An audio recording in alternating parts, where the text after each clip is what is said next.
We begin NFL Live with some breaking news. The Jets have fired GM Joe Douglas 42 days after head coach Robert Saleh was fired. Douglas was in the final year of his contract, and the Jets sit at a dismal 3-8. In his 5+ years with the franchise, the Jets never made it to the playoffs, and his season high for wins was 7. Dan Graziano with us. Dan, what do we need to know about Douglas's firing? Well, Woody Johnson, the team owner, had made the decision to move on from Joe Douglas at the end of this year. His contract is up at the end of this year. So Johnson decided that better to do it now and give himself a chance to get a jump start on the process of hiring the replacement. Now, that's not something they can probably do before the season ends. They are allowed to interview people with other or who are not with other organizations right now. But maybe they felt that Woody Johnson felt like he would get a chance to start the process early, maybe get ahead of other teams that could be looking for general managers. Also, Hannah, keep in mind, Woody Johnson, there's some uncertainty about where he'll be when the next NFL season starts, because a lot of people in that building have believed for a while that he might be headed back to London as ambassador again as a result of the presidential election results. So he may also be trying to get things in order before that happens. Sure. Just another question for the Jets among many as we welcome you all to NFL Live. Dan Orlovsky, Andrew Hawkins. We're working on something very special, by the way, coming up. Swagoo is with us for reaction to the Jets are cleaning house. Swagoo is going to begin next season with a new coach, a new GM. Who knows? Maybe a new quarterback. Ooh. Dan, what did you think when you heard the news? Not surprising, but you talk about dysfunction. This is what it looks like to be dysfunctional as an NFL organization. The Jets are a joke. They're a laughingstock right now. Joe Douglas, I understand what the record says he is. This is a guy that has drafted Breece Hall, Sauce Gardner, Garrett Wilson, Braylon Allen. He's drafted Jermaine Johnson, William McDonald, Michael Carter II, and he's fired? I mean, you have 7 really good NFL starters there. I'm not saying that he didn't have a miss or two here. Obviously, Zach Wilson is the one that is glaring. But for a general manager to draft that many high impactful players that are young and to get fired speaks to, well, there's a lot more going on that is negatively impacting the on-field performance rather than we're just devoid of talent. This is dysfunctional in New York after kind of seeing how this is all played out. I don't think you're wrong. I think Joe Douglas has done a great job with player personnel. But when you look at the organization, and I've been in these situations, a part of teams where you fire the head coach or you keep the GM, and there is no chemistry between the two or no alignment. I think it makes sense for the Jets to move on from the general manager as well. You kind of alluded to it, Hannah. They're going to have a new head coach. They're going to have a new GM. They're going to have a new quarterback. I think that's what this means. And it is important for them to, whatever you think the strategy should be, to start on the same blank slate to figure out what this looks like in the long run. Yeah, it's interesting because when Woody Johnson fired Robert Saleh, he said, well, one of the reasons is this is the most talented team that we've had during this tenure. So anyway, let's pick it up, that Aaron Rodgers thought and his future in New York. Graz, what does this tell us about that? Well, it doesn't sound like he has one. I think, look, the Aaron Rodgers experiment has obviously flopped with the New York Jets, and I think it's obviously fair to assume that they will move on from him at the end of the season.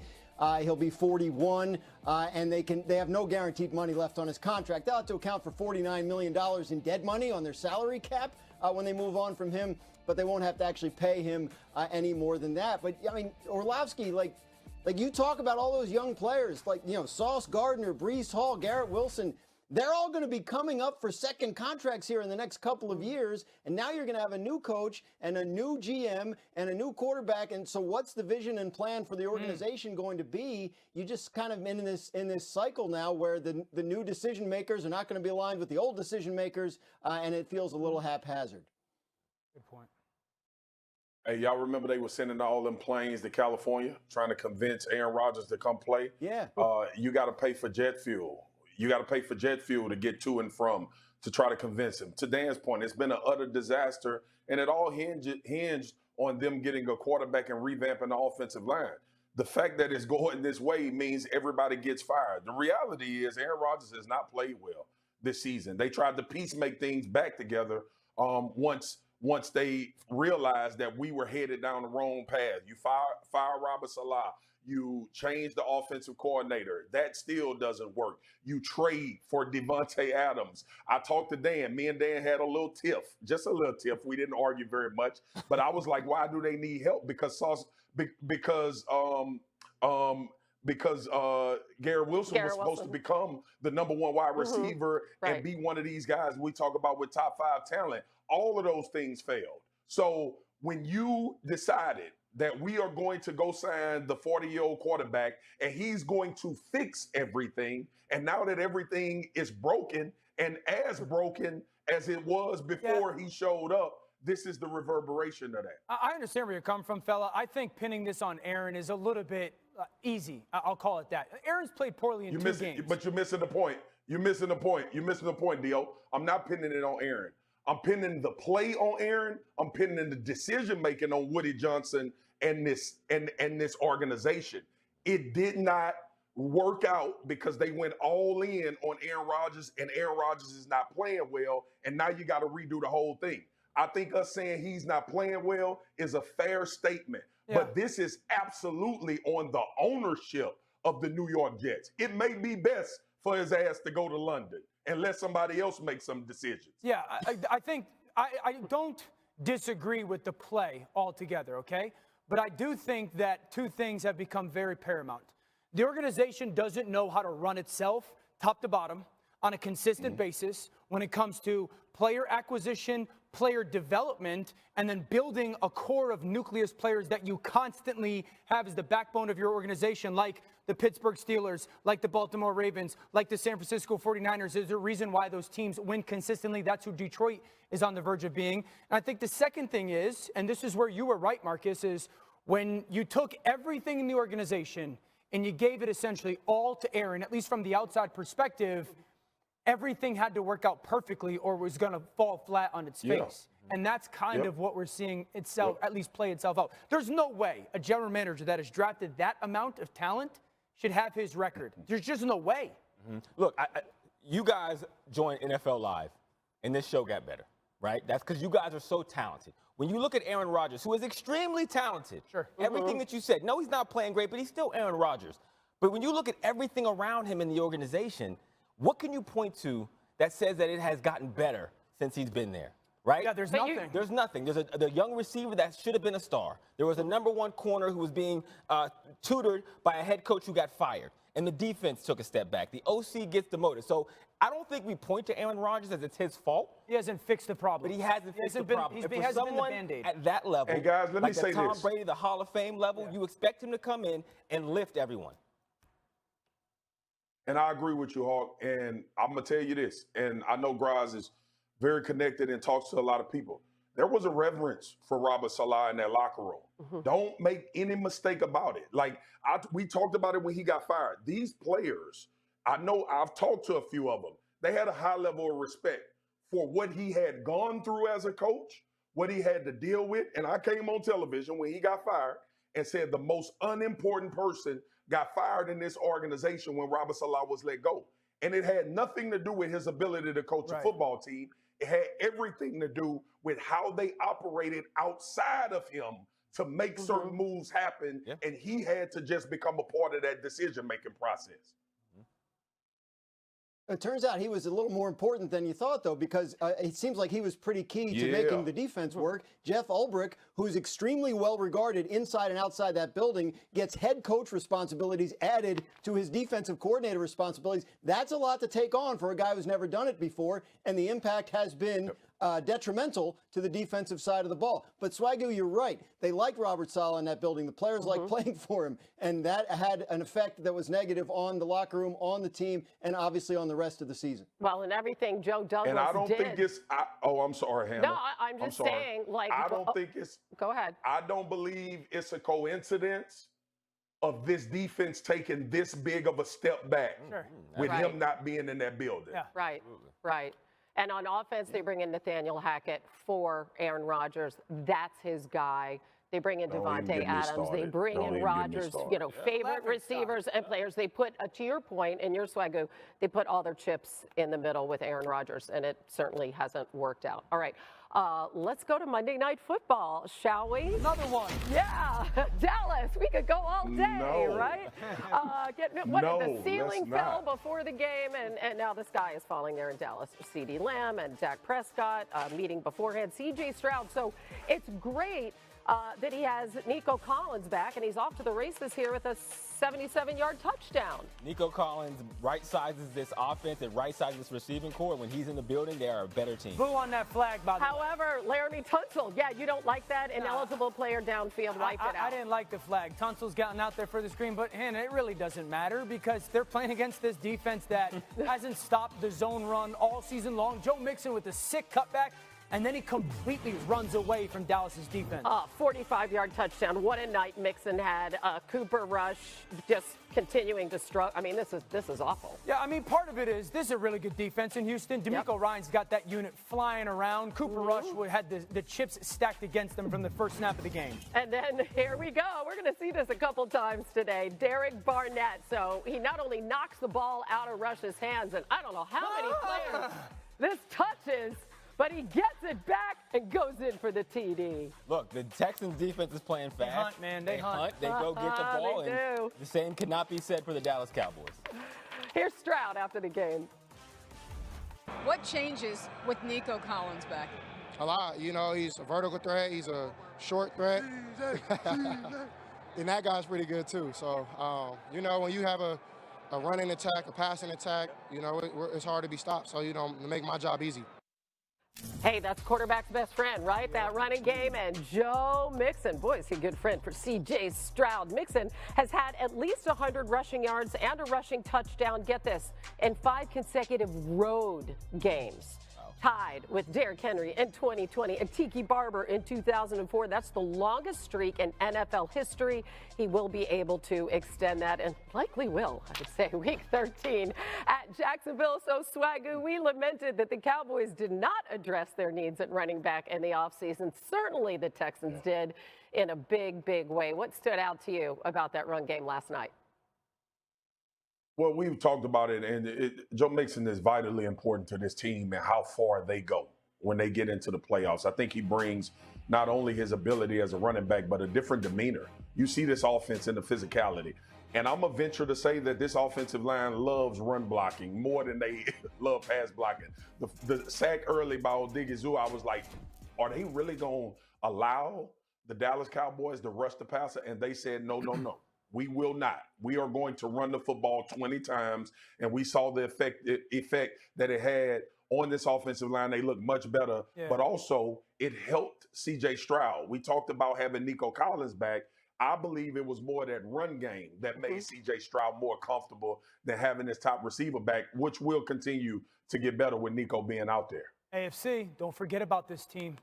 We haven't talked about them a lot because of the injuries and maybe the not high level of play. This is 2 games in a row now that this offensive line has played better. Okay, Detroit and Dallas, 2 games in a row. And I think what you're seeing is they're figuring it out, specifically on the inside.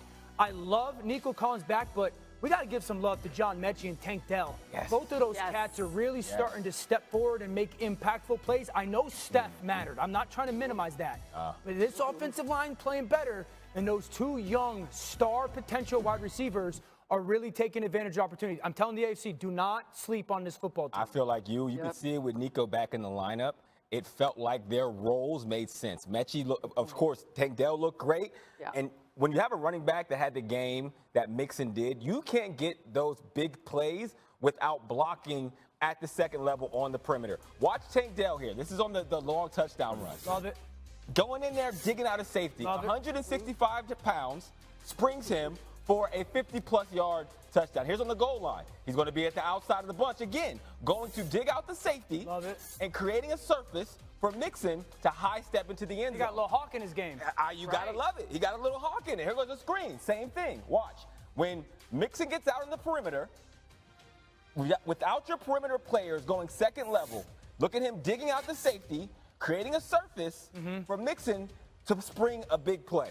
When you talk about blocking in an offense, and you talk about even how the pass game goes, to your point about the wide receivers, this is when you're well coached, and blocking on the outside at the second level is effort. And guys like Dale, if I'm in that receiver room or I'm in that team meeting, I put that on the big board, and I say, look, if Tank Dell at 165 pounds can do it, there's no excuse for anybody, and it's a testament to how the Texans play football. I tell you what, they got some great experience, too. Absolutely. Diggs out and Collins out, and you talked about where are they in the AFC. Litmus test is going to come in mid-December. They're going to have the Dolphins, the Chiefs, and the Ravens in 3 consecutive weeks. We'll see if they're made into the issues for losing teams on Sunday. First up, Chiefs lost to the Bills. The Bills were able to figure out that KC defense on Sunday. The Chiefs' 30 points allowed were the second most they've allowed over the last 3 seasons. And they had no sacks for the first time since 2021. They also couldn't get off the field on 3rd down. They allowed the Bills to convert 60% of their chances. Dan the Man, Spags' defense has been carrying them all season long, so what went wrong? The Bills anticipated Spags' go-to. Cover 0, meaning all-out pressure, and they were ready for it, and then not to protect it, but to hurt it. Josh is going to point to the left. He sees Tranquil up there. He sends his offensive line out there, understanding here comes the blitz, okay? Now, as that offensive line goes all the way out to his left, Josh has to beat that internal pressure. Everybody's got a guy man-to-man. Coop at the bottom of the screen.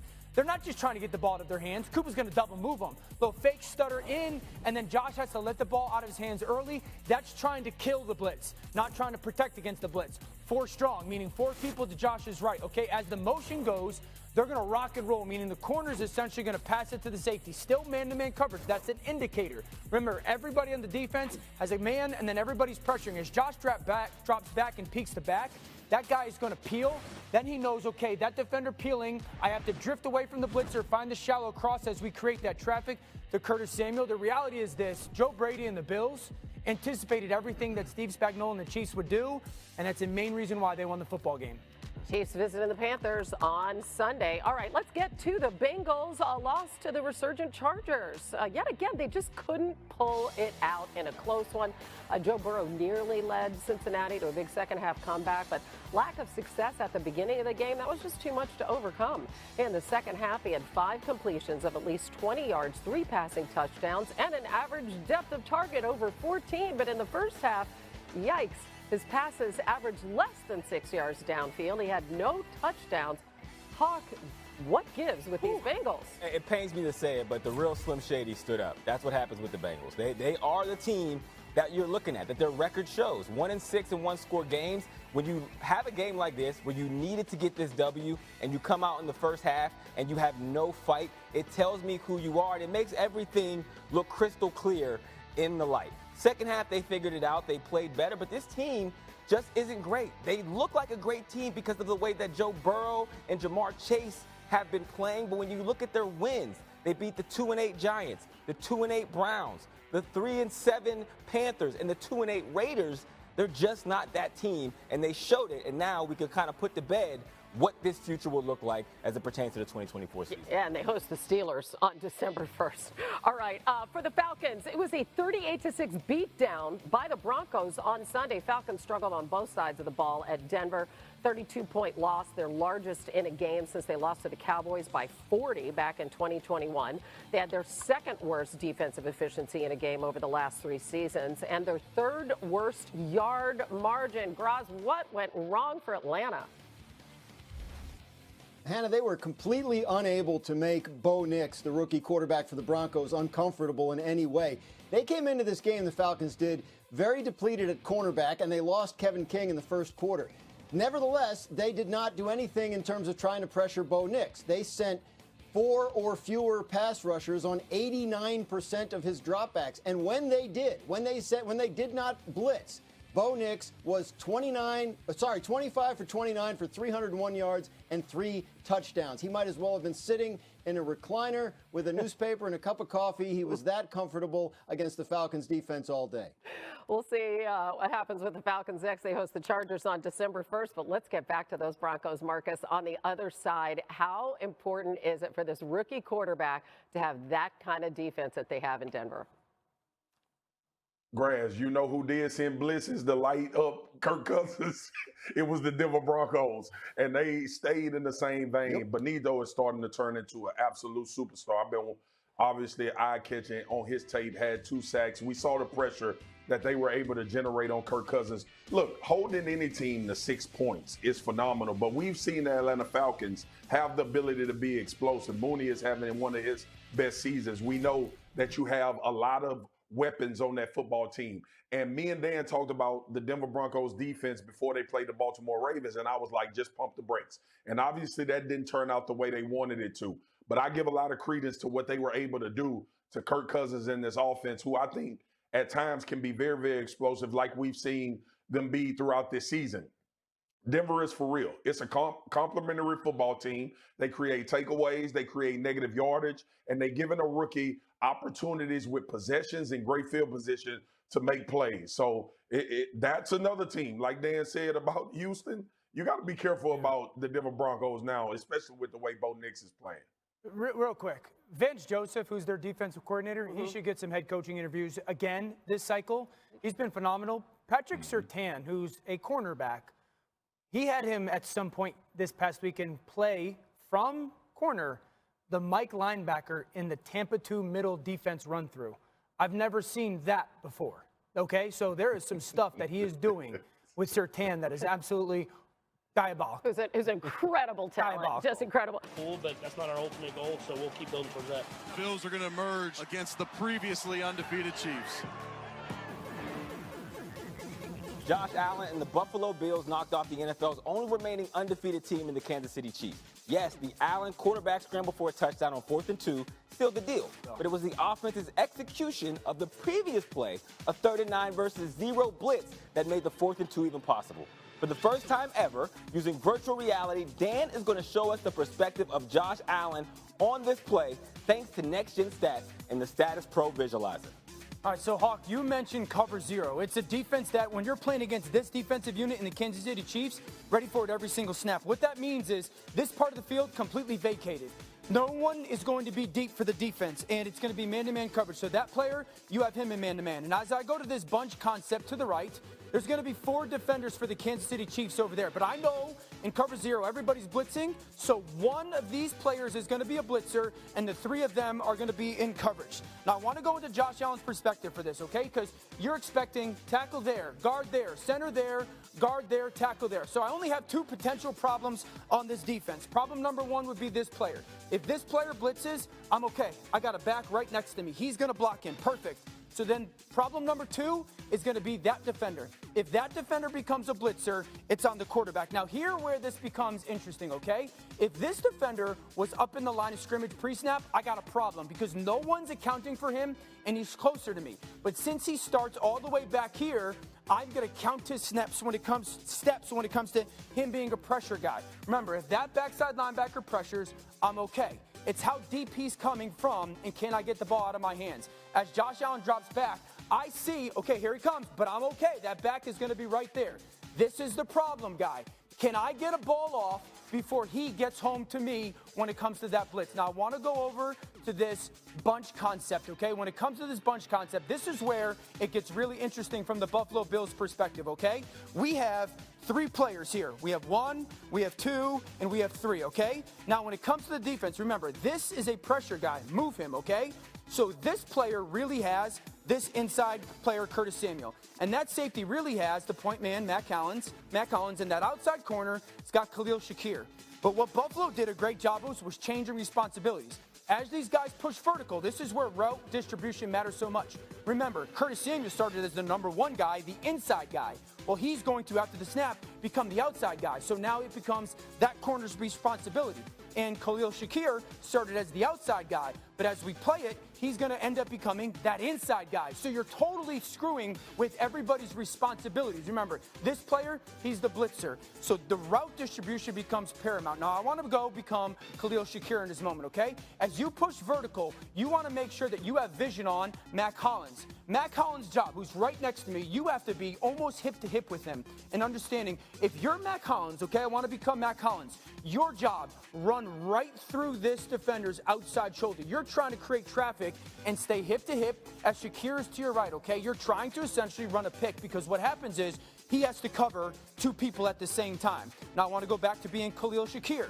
If you're Shakir and you're pushing vertical, you got vision on Matt Collins, okay? You want to, right as Mac pushes you, you want to then run right off the backside of him. It's going to be a pick on McDuffie, and you have to understand that that safety's responsible for you. So what is he going to be doing? He's going to be driving on the football. So as you get past Matt Collins, you have to do a fantastic job of snapping your head around and understanding Josh has got to get the ball out of his hands, right? So as Josh gets that ball out of his hands, this is the beauty of it. As that ball comes close, you have to not only have your head around to get the ball out, but understand here comes that safety, okay? It has to do a fantastic job of getting your head around to the quarterback and understanding the route distribution is going to take time. The timing of this is huge, and it's perfect. Ball comes out, it's a huge conversion. Now, I want to put everybody in Josh Allen's body, okay? So he can see it full speed. Remember, vision on the left. You're going to understand man coverage. We're protected. Now he peeks to the right. Right when Khalil Shakir gets cross the backside of Matt Collins, ball comes out of my hand, huge conversion, and that play gives us a chance to go win the football game. Look, seeing it from the sideline is great, but when you get on the field, you get to see it like the players Where am I going with and Dan? hopefully the Buffalo Bills will be able to be like NFL Live and keep doing things that no one else can do. Give me some, Dan. My dog. Crush that, bro. My dog. Okay, That was guys, awesome. yes, that was so cool. You know, you can see why Jaden Daniels and other quarterbacks, why this virtual reality is such an amazing tool for Very them. cool. All right, Shout out to Hawk. Shout out to Hawk. Good job, guys. Time now for some top stories. For that, we have our Dan Graziano. Big news out of New York today, firing of GM Joe Douglas by the Jets. Fill us in, Graz. Yeah, Jets deciding to move on from Joe Douglas about 6 weeks after they moved on from head coach Robert Saleh. That points to a complete rebuild in New York after this season. Yet again, 41-year-old quarterback Aaron Rodgers not likely to be a part of that. Jets owner Woody Johnson deciding he wanted to get a jump start on the offseason. He knew he wasn't going to bring back Joe Douglas, so this allows him to maybe start the process of searching for his replacement a little bit earlier. A couple other situations we are watching. In Jacksonville, head coach Doug Peterson, there was a lot of chatter around the league over the weekend about the possibility of Peterson and the Jaguars moving on from him during their bye week. They're 2-9, worst record in the league, and it doesn't seem like he'll be back there next year. So far, no news on this, and there may not be. There's not an obvious candidate to ascend to the interim role, and they may let Peterson ride out the year, but that is a spot we'll be watching for potential change at the end of the year, if not sooner. And then in Dallas, where they're 3-7, owner Jerry Jones has said repeatedly he is not interested in firing a head coach in the middle of the season. Mike McCarthy certainly gets the rest of this year to coach the Cowboys. But again, another spot we are watching for potential change, assuming the Cowboys season doesn't turn around. At this point, that would necessitate them winning pretty much all of their remaining games. Mike McCarthy does not have a contract for next year, so obviously that's a situation where we could see a change in head coach in the offseason. Yeah, they are at Washington Sunday. Then they turn around and they host the Giants on Thanksgiving. Still looking for their first home win of the season. Hard to fathom. All right, still to come tonight. Obviously, everybody is looking to embarrass us, right? They have their opportunity. When they do, they try to, put us out.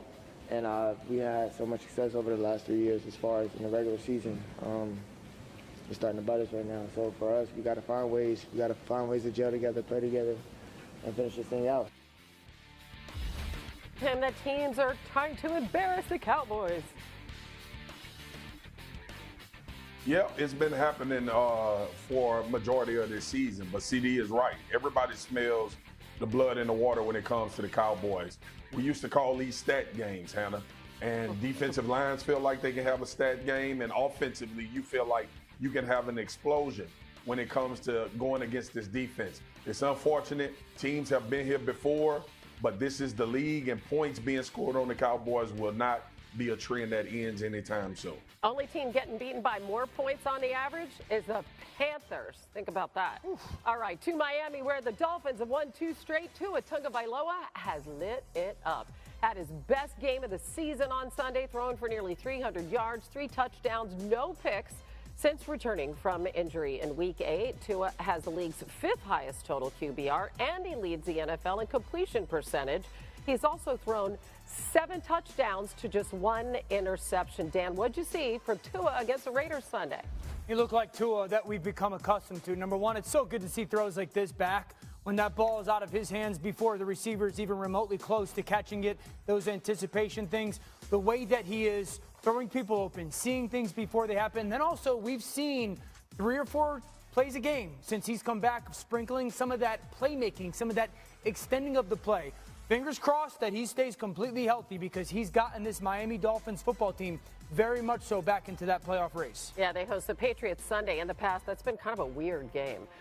The Packers, Christian Watson. He caught all 4 of his targets, Hawk, for 150 receiving yards against the Bears, averaged 37.5 yards reception. That's tied for 3rd most in a game among receivers with at least 4 catches over the last 10 seasons. All 4 of his receptions came at least 15 yards downfield. How did Watson become so clutch for the Packers on Sunday? Christian Watson played the most complete game of any wide receiver in the National Football League this weekend. He did it in the run game, the pass game. We're going to highlight his 4 catches. Number one, this is like a big dig. So what he's going to find here is that hole in the defense. But I also want you to watch how he comes back to the football. The track the safety is going to take, and because Christian Watson slightly comes back, it limits his ability to make a play on the ball.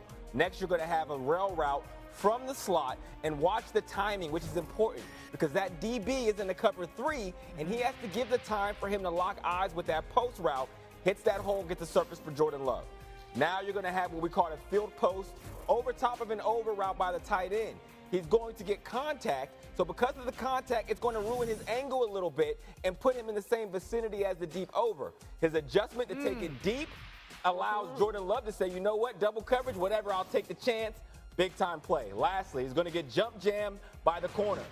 These losses are growing stranger and stranger. Mickey Spagnola, DallasCowboys.com. This season for Dallas keeps redefining the word strange.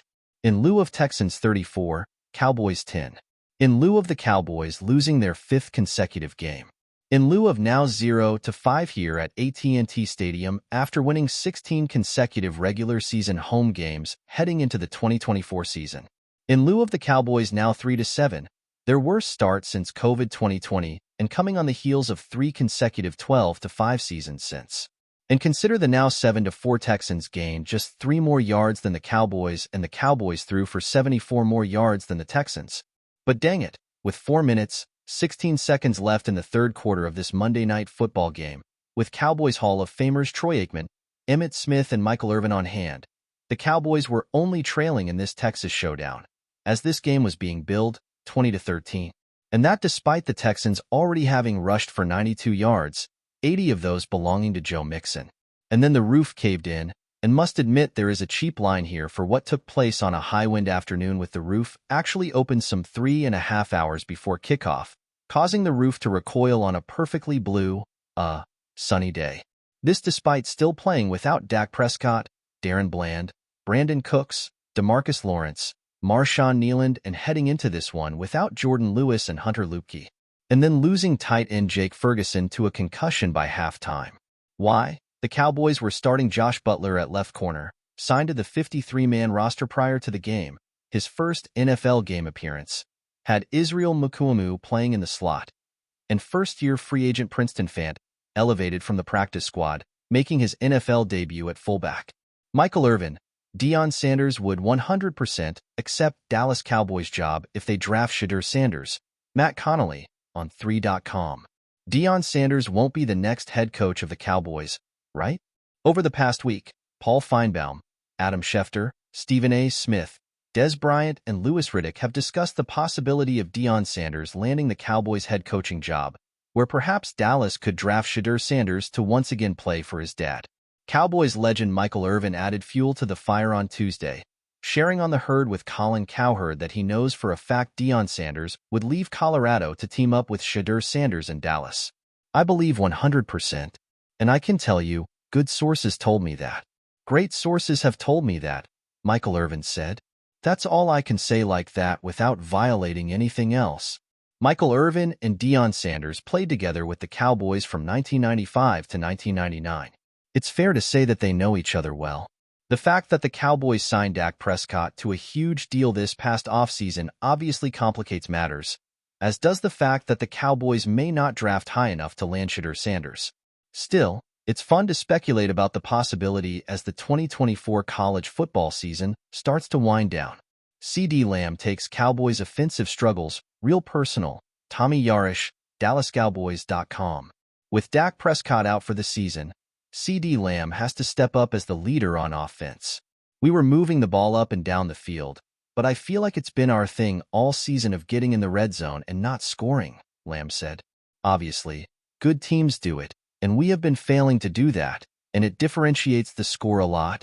The Cowboys have trailed by 20 or more points in their last 6 home games dating back to their loss to Green Bay in the playoffs at the end of last season, an NFL record. With that, Lamb knows his team needs to play better together in order to avoid more big losses, much less on their home turf. Obviously, everybody is looking to embarrass us. They have their opportunity. When they do, they try to put us out, Lamb said. We had so much success over the last 3 years as far as in the regular season. For us, we've got to find ways to gel together, play together, and finish this thing out. In the first half, the Cowboys' defense gave up 17 points but strung together a turnover and gave the offense opportunities to tie the game going into the half and getting possession to start the third quarter. They came up short, and Lamb takes to heart that the offense's shortcomings are reason for these big losses. I feel like the defense in the first half played lights out, Lamb said. And quite honestly, I take it real personal for us to be the reason that we're really losing in these blowout games because when you look at it, granted they're giving up a lot of points, but bro, we're scoring 9 points a game, and everybody should take accountability in that, myself included. On Saturday, Lamb popped up on the injury report with a back injury and suffered a shoulder injury a few weeks prior against the Falcons, and it seems like some of that pain is still lingering. That said, Lamb isn't going to let that show on the field and is still committed to giving this offense everything he physically can.